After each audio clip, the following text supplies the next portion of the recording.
आप अकेले नहीं हैं जो ऐसा पूछ रहे हैं और सोच रहे हैं। मैं साफ साफ कह रहा हूँ तुमसे, नवाल और यासिर, उन दोनों के जहन में इस वक्त ऐसे बहुत से सवाल चल रहे हैं। तो मतलब ये है आप सारा इल्जाम मुझ पर डालना चाहते हैं ताकि आपकी बेटी पुरसुकून हो जाए और उस पर कोई इल्जाम भी ना आए?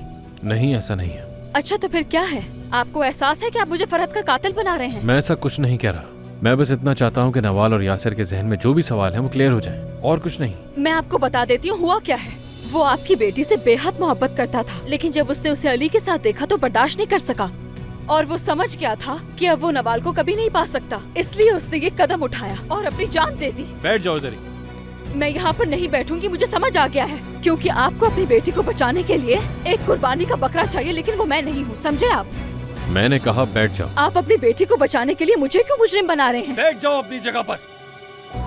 कहे बैठ गई मैं। जानती हो तुम मेरी बहन हो।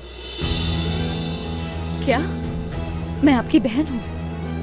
दाऊद अल-अदाक है तुम्हारा बाप।